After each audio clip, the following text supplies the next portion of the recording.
I will call the meeting to order. This is a meeting of the Winneconne Community School District Board of Education. It is October 20th, 2025 at 6:30 p.m. We are in the Winneconne Middle School Library. Meeting notices were sent to members of the press, members of the school board, and were posted on the front doors and vestibules of district buildings. This is a meeting of the board in public for the purpose of conducting the school district's business and is not to be considered a public hearing. There may be a time for public comment as indicated in the agenda. The meeting will also be available to watch live at www.youtube.com/Winneconne. Please stand and join me in the pledge. I pledge allegiance to the flag of the United States of America and to the republic for which it stands, one nation, under God, indivisible, with liberty and justice for all. Roll call, please. Stelzner. Here. Calwertz. Here. Verich. Here. Ackman. Here. Harder. Here. Kunde here. Hansen. Here. Recognizing our administrative team, we have Dr. Larson, Dr. Hughes, Mr. Manier, Ms. Dodd, Mr. Jerabek, Mr. Schrader, and Dr. Mashad, and Mrs. Knapp, and Mrs. Horvath. All right, and visitors, there is a sign-up sheet in the back. If you could all sign in if you haven't already done so. And now is the time for open forum, and Laura Ackman.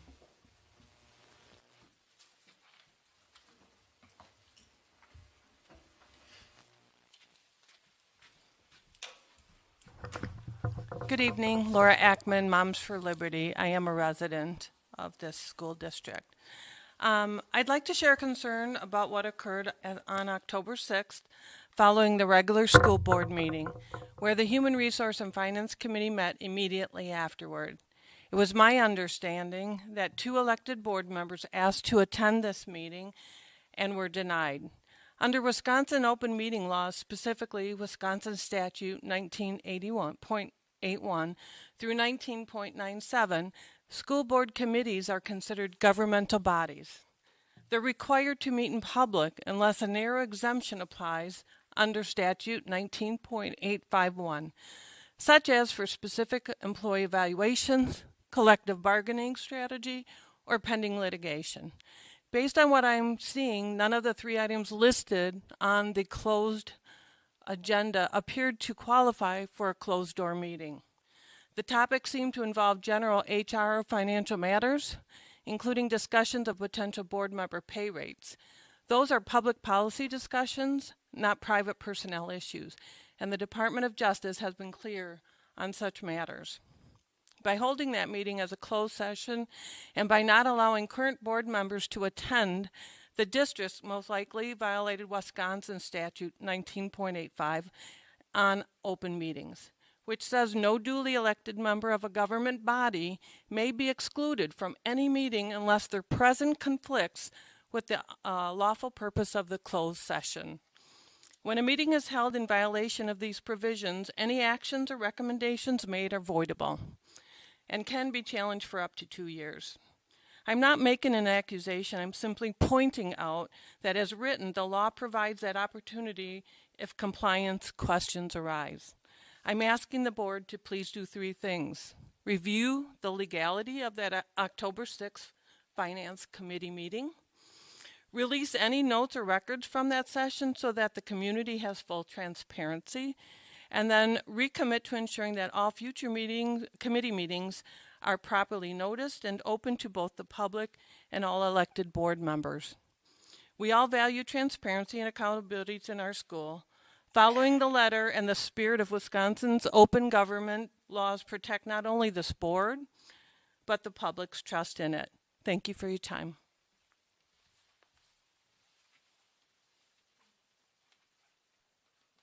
I do want to respond to that. It was posted as a closed meeting.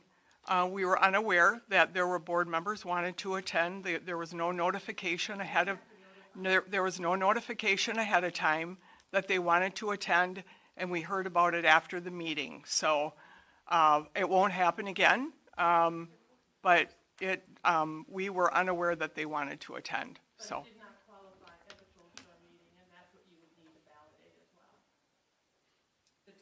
The three topics that you spoke about in that meeting did not qualify as a closed door session. Yes, it did, because we were talking about individual salaries, so.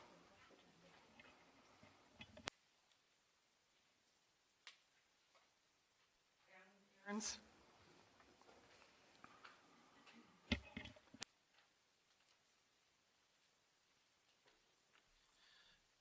Good evening, Adam Aarons, Butamore. I'd like to address a concern about the board's frequent use of executive or closed sessions during regular meetings. After reviewing agendas from May through October of this year, I noticed that nearly every board meeting has included an executive session, often citing Wisconsin Statute 19.85. While the law does allow closed session for specific purposes such as employee evaluations, student matters, or confidential legal issues, the Wisconsin Department of Justice Open Meetings Laws Compliance Guide states clearly that there is a presumption that meetings of governmental bodies must be held within the open session. Exempting, allowing closed sessions are not to be invoked sparingly and only where necessary to protect the public interest.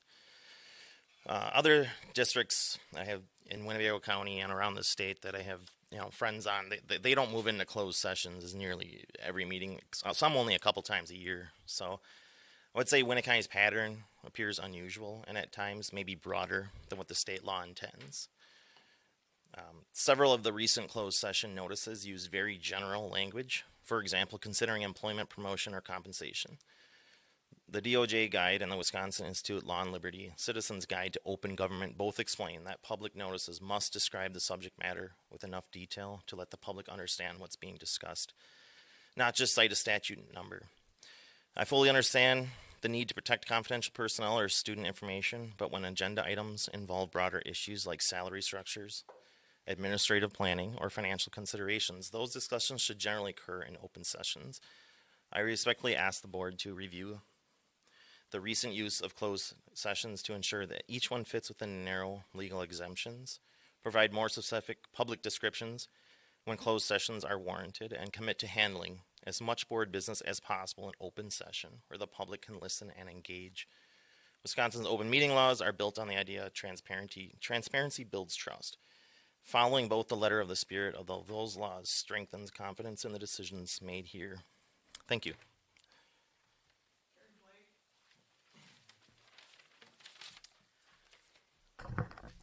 Carrie Flagg, Winneconne School District resident. At the most recent policy committee hearing, the chair announced that the committee would further not look at and review policies and won't meet again in the near future. 2 committee members asked to continue reviewing the district's policy on a rotational basis from the start of the manual till its finish. That request was denied. The committee members were told they only had to review policies that Neola recommends that they should review. One member of the committee asked if he could make a motion and was told no. However, based on research, a member can make a motion as it is an open meeting. I don't believe that the vote was taken at that committee. As a resident, I'm concerned that halting these meetings in this manner will conflict with open meetings laws, and it's the board's responsibility as a transparency governance. Wisconsin State Statute 19.82, a school board committee is a governmental body and must operate openly. Wisconsin Supreme Court confirmed this with State Krieger v. Appleton Area School District Board of Education in 2017. A committee created by a board policy cannot simply stop a meeting unless the full board formally acts open and noticed session to suspend or dissolve it. The policy committee plays a vital role in ensuring that our district policies remain lawful and current and reflect our community values. If the committee has completed one round of review, this does not mean the work is finished. The policy evolves as laws do, and the district needs to change. I respectfully ask the board to clarify whether it has been a formal board action to suspend the policy committee. If not, to direct its regular meetings continue. Transparency, again, is your job as a governmental body and maintaining the trust of the public and our schools.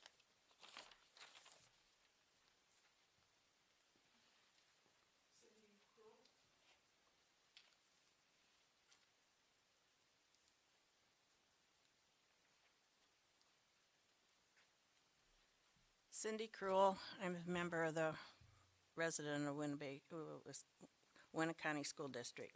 As a citizen, I attend the October policy meeting and have some concerns regarding decisions on communications made during this meeting. I would like to address the matter of transparency, the board governance, and that occurred during the recent policy committee meeting. A school board member requested the Neola policy contact information so they could ask questions directly about our district's policies. That request was denied by committee leadership. Under Wisconsin open meeting law, specifically Wisconsin statute 19.811, the legislator has made clear that the public, and by extension, the elected representatives of the public, are entitled to the fullest and most complete information regarding the affairs of the government. As board members, we each have the sanctuary duty under Wisconsin statute 120.121 and 120.131 to oversee district affairs, which necessarily requires access to relevant information and resources. Denying one board member access to contact information for a public policy interferes with that duty, undermines transparency and collaborative intent of our governance model. Furthermore, the Wisconsin Attorney General has consistently held that governmental bodies must interpret the duties under open government laws to favor access and openness. State case Badkey versus Village Board of Greendale, 173 Wisconsin, 2D 553, 1993. I am therefore requesting that the board formally affirm that all members have equal access to the same information, including Neola policies, contact details, and other policy-related resources, so that we may carry out our roles with integrity and independence and accountability to the public we serve. Thank you.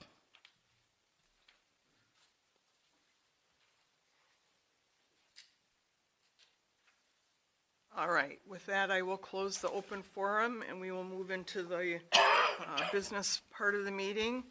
And I would entertain a motion to approve the consent agenda. So moved. Second. Motion by Harder, second by Hanson to approve the consent agenda. Any questions or comments from the board? Roll call, please. Stelzner. Calwerts. Aye. Verich. Aye. Ackman. Aye. Harder. Aye. Kundi, Hanson. Aye. The June 15th, 2026 Board of Education meeting, we would like to move that to 5:15. We do have a meeting with Ted Knightsky prior to that. We'd just like to flow from that meeting into the board meeting. So requesting a time change to 5:15 on the June 15th, 2026 Board of Education meeting. So moved. Second. Motion by Verich, second by Kundi to approve the time change on the June 15th, 2026 to 5:15 p.m. Any questions, comments from the board? Roll call, please. Calwerts. Aye. Verich. Aye. Ackman. Aye. Harder. Aye. Kundi, Stelzner. Hanson. Aye. And we have a few policies, so I will turn that over to Mr. Kundi. Okay, the policies that are being brought forward tonight, we had met at the prior board meeting and reviewed those with the consensus of bringing them forward for approval, as well as what was asked as far as a description of each of the policies was also provided in your board packet per request. Policy 3120-04, employment substitutes. This policy has been revisioned to outline the available options that may be selected.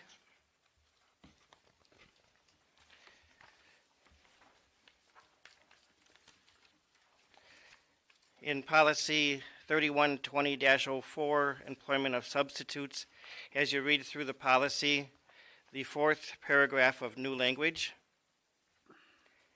As we've stated there, we will put a check mark there. A person will be considered a long-term substitute if the person is appropriately certified and the staff member for whom the person has been hired to replace has leave that extends for more than 20 consecutive days, 20 consecutive school days. The long-term substitute position will be terminated by the end of the school year, subject to issuance of reasonable assurance to the substitute teacher regarding intent to provide substitute teaching assignments in the subsequent school year, whether in the same or different assignment. Any other questions on 7-3? The next policy, policy 3120-08, employment of personnel for co-curricular and extracurricular activities. This policy is updated to include a reference to the issuance of reasonable assurance notification to avoid the possibility of coaches or advisors qualifying for unemployment compensation between school years.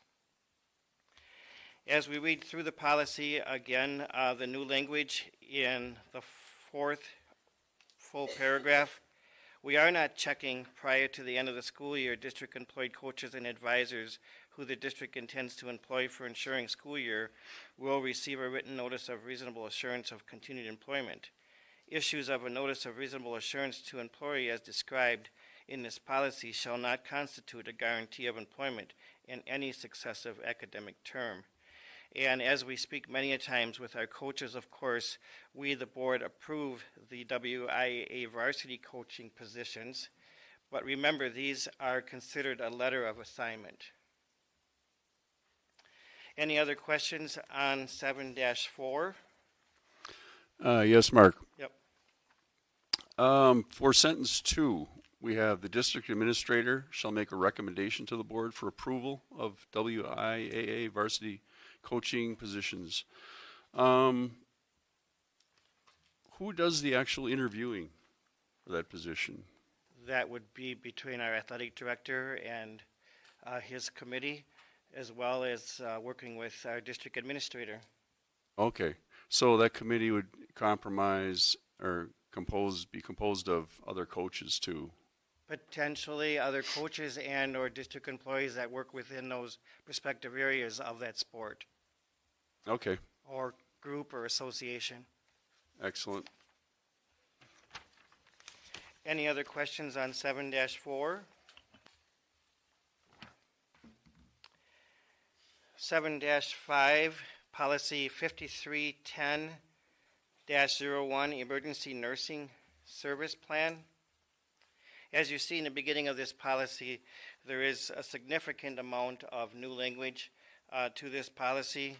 As we go about halfway down through the policy, we'll start with the new language. To provide for the health and safety of students, the district shall develop an emergency nursing service plan, also known as protocol, that are incorporated into the district's administrative guidelines. This plan shall, in accordance with statutory requirements for the provision of emergency services, nursing services, and shall include the following requirements. We are not putting a check mark in that particular area because there are no administrative guidelines that fall within that area. The next paragraph down as well, A, the school nurse, you notice that we had health agencies and services designated by the board upon the recommendation of the nurse. We do not put a check mark in there as well. And as we go through the rest of letter A, as we work through that policy, we have no check marks within those paragraphs, as well as we have no check marks in letter B. because all of this is in writing, but it is not in administrative guideline. Any further questions on 7-5? 7-6, as we go through letter C, arrangements shall be made with a licensed physician to serve as medical advisor for the district emergency nursing services plan. Our district, as far as medical advisor, is Marcy Messerschmidt. And if we go on through there, it's the district administrator shall annually designate the district's medical advisor. Letter D, going down through letter E, the district's emergency nursing services plan. We do have a check mark there. And again, we do not have a check mark in the area of administrative guidelines. Any further questions on the language in 7-6? I have a concern. Yep. C on 7-6 says arrangements shall be made with a licensed physician to serve as medical advisor. Marcy Messerschmidt's a nurse practitioner, isn't she?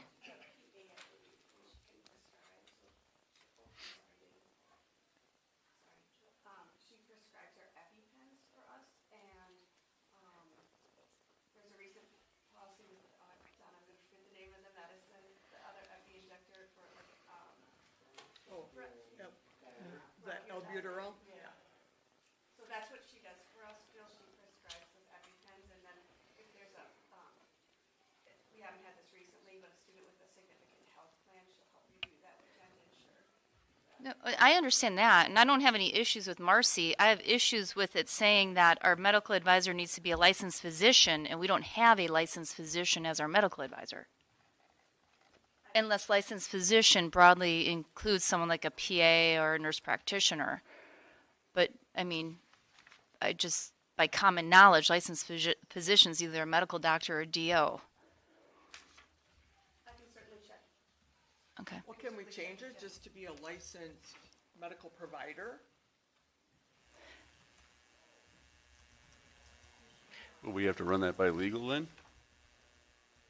I do believe our district nurse reviewed this, right, Peggy? She did. Yes.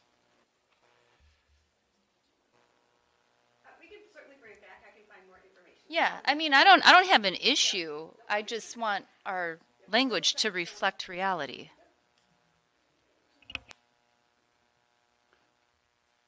And then, Mark, I got a question on D. I'm sorry, on D. D, back page. So if the emergency nurses service is available during regular school day, including summer or interim school, and sponsored student activities, which led me to wonder, our nurse, if she's at school all day for 8 hours, who covers, like, let's say a basketball or football game in the evening? How does that work? I'm sorry. We have a athletic trainer who is typically at every event, which would cover Okay, that. so an athletic trainer is also classified as a nursing or an emergency nursing service. I'm assuming so, yes. I'm just thinking the Yeah. legal stuff, you know. Yeah, that's what no, I'm there's worried about. always and even at away games, they always have a trainer there who's some type of medical, Right. yeah. Okay. I'm just worried that, you know, a kid gets hurt, and then the parents read through this and they say, well, that emergency care wasn't good enough, you know, that it's a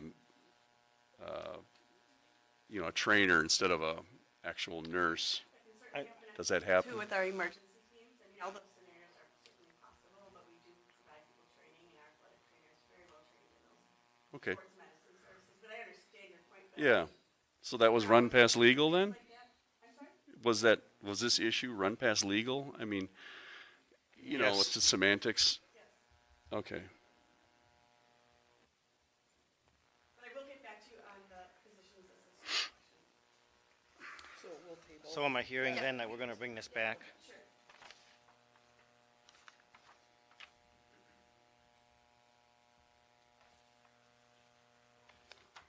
Okay, any other questions? Otherwise, we'll move forward on our next policy.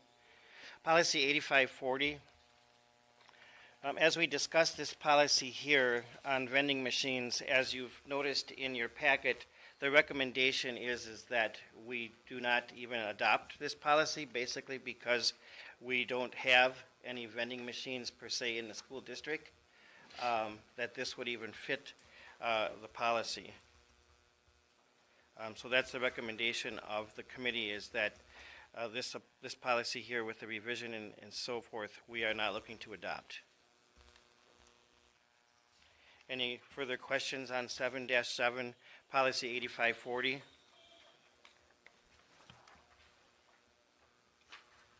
Seven -8 is just the statute legality. Policy 8550, competitive food sales. As we go through the revision of this policy, based on direct feedback from the Department of Public Instruction, School Nutrition, and so forth, we are looking to adopt this policy with option number 2. Again, as we read through that paragraph under option number 2, we are not putting a check mark in where it says board policies and administrative guidelines, because we don't have any administrative guidelines to follow this policy. As we go down through end of options, food and beverage sold during school day outside the cafeteria may be operated on a profit share program with prior approval of the Director of Food Service Program and the principal. We are not checking that. And as we go down further through the non-discrimination statement, of course, we are taking out the language including gender identity. But as the committee had followed up with the legal as far as language based on the non-discrimination statement, because our food service program, we do take federal dollars, other than taking out the including gender identity. The rest of the language needs to stay in the policy. Any further question on 7-9? 7-10. All right, with the idea of bringing back to policy 5310-01 and not adopting policy 8540 vending machines, I would look for a motion to accept those other 3 policies together in one motion if we can. I move to approve policy number 3120.04, 3120.08, 8550, and to table 5310.01. Second. Motion by Verich, second by Kunde, to approve policies 3120.04, 3120.08, 8550, and to table and bring back policy 5310.01. Any other questions or comments from the board? Roll call, please. Verich. Aye. Ekman. Aye. Harder. Aye. Kundi, Stelzner. Aye. Calwertz. Aye. Hanson. Aye. All right, admin reports, those were in the packet. Any questions from the board or additions from the admin team? One addition. I would just like to thank Mr. Steve Katie and his facilities crew. They worked very hard on Friday.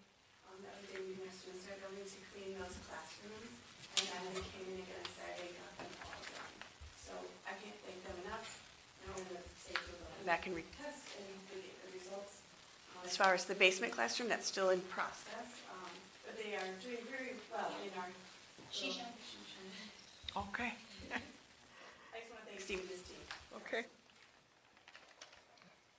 All right, and board reports, any communications? There are no communications.